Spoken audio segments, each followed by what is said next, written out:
This right here is the brand new glitch that was just found in Breath of the Wild. But answering this question of what this new glitch is and the impact it will have on the speedrun actually raises more questions than it answers.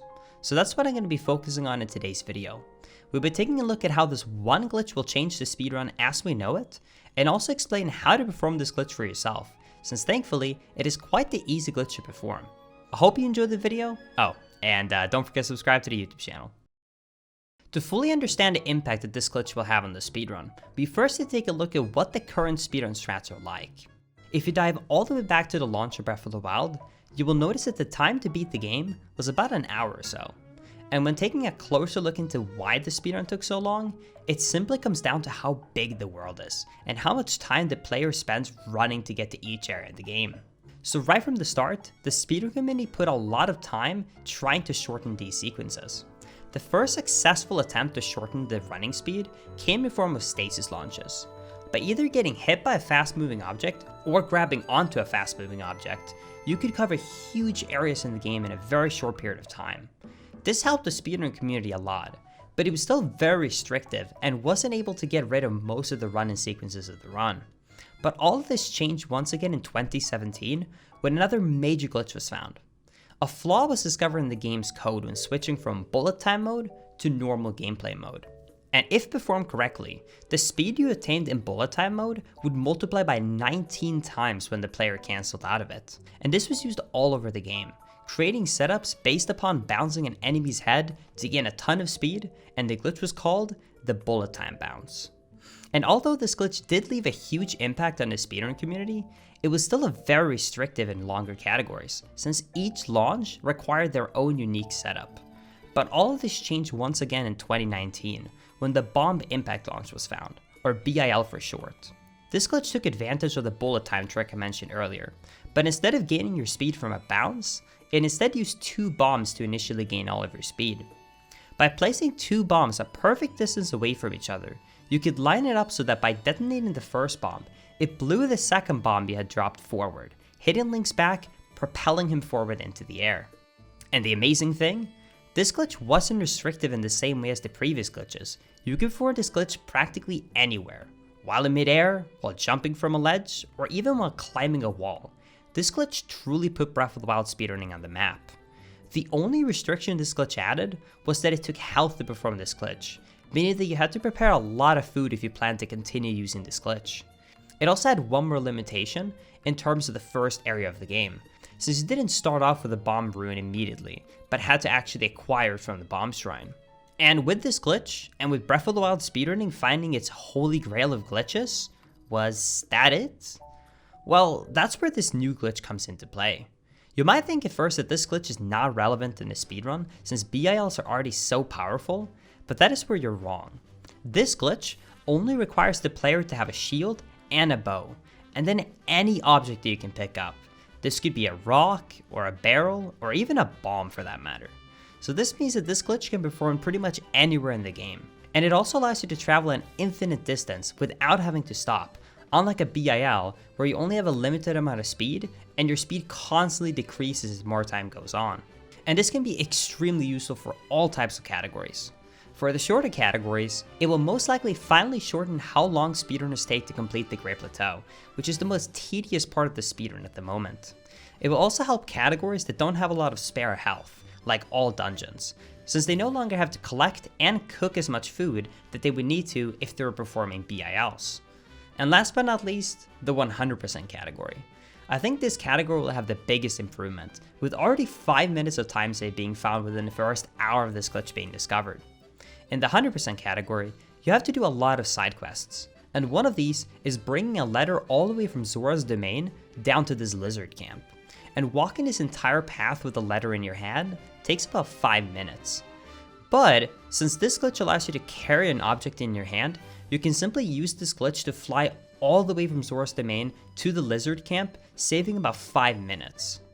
So, now, you might be wondering, how difficult is this glitch to perform? Is it even viable to do in the 100% speedrun? Well, I'm happy to say that this glitch is actually easier than the Bomb Impact launch, and the bullet time bounce for that matter. So this glitch would be great for both the casual audience and the speedrunning audience. So, let's go over how this glitch works now. Alright, so I'm going to show you guys the easiest way to perform this glitch. And trust me, like I said, this is not too difficult of a glitch to perform. So, first of all, like I said earlier, what you need is a shield, a bow, you don't even need arrows in theory, and a grabbable object. So, I'm going to start off by using a bomb because it's the easiest method. I'm also going to use a hand cam, a little bit scuffed, but at least you have a hand cam. So I'm just going to use a bomb. I'm going to place it down because you just want a grabbable object like within where you kind of are. And then you just need the bow and the shield. So what I want you to do is take out your bow, so it's like in your hand. And then I want you to press the B button, and the B button is going to perform Link to remove the bow from his hand. So you're going to press the B button, and as you do it, I want you to press the start button, or plus sign, so that as you're taking it away, you are pretty much pausing the game. And as you do that, you then want to go to the shield section and just simply unequip your shield. Or removing it, I should say. And by doing so, if you did it correctly, you should notice that now the bow is still in your hand. And if you now re-equip your shield and then pick up this bomb, or any object for that matter, like I said, you should notice that the bow is still in your hand. So if you see that the bow and the arrow is kind of still out, you know, it's not like on Link's back, you can see it's like physically holding my hand right now, then that meant that you did the first part correctly. For the second part, I now pretty much want to do this same glitch again that I just performed, but I want to do it with the object that I'm holding. So in this case, I want to use this bomb here. So what I'm going to do is I'm going to press the jump button, and while I am in midair, I'm going to do the same thing. So jump, and then just press B and start. So jump, B, start. And as you can see, he starts to take the bomb away from his hand. All you want to do now is unequip the shield. And you should see that the bomb is still in my hand. Now, what you want to do is you simply want to press the ZR button and then B. And now you can see that my bomb is still in my hand. So now I'm going to hold the B button and simply hold forward on the analog stick. So hold B and hold forward. And if you do this correctly, you should see that once you get on top of this ledge, you're going to start flying. And that is because to activate this glitch, you need to have basically a ledge where Link will hop up with his feet. That is the way to initiate this glitch. So you just need a ledge. If you want to change your angle, you can kind of hold down and try and like wiggle it. And depending on the object, it depends on how easy it is. So now you can see that I kind of lost some momentum. And if I hold up, I go up. So this you can kind of use to try and wiggle to change the angle, change the speed. Depending on the object you use, you can get a different amount of speed. With this glitch, you can do a lot of different things. If you ever release the analog stick or release holding the B button, you're immediately going to fall. But that's fine because you can just start gliding and everything will be completely fine. I'm going to show one more example. I have a ledge in front of me that Link's feet hops up on. I have an object that I can grab in the form of a barrel. This is right here.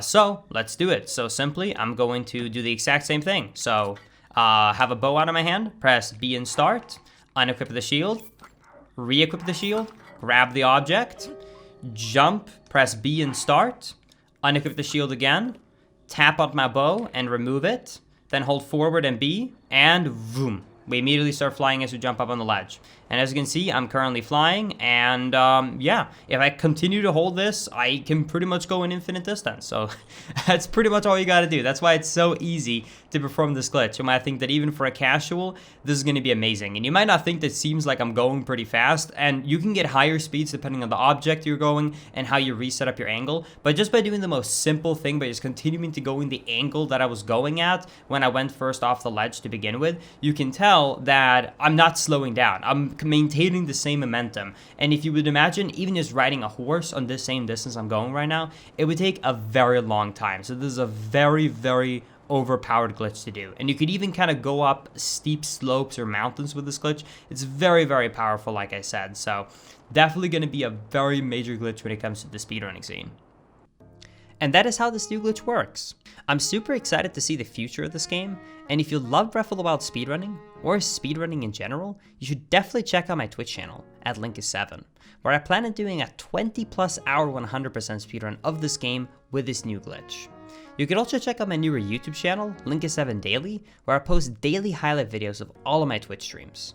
I also want to give a huge shout out to the Breath of the Wild speedrun community that finds all of these amazing glitches. The links to all of the people that helped discover this glitch will be in the description of this video.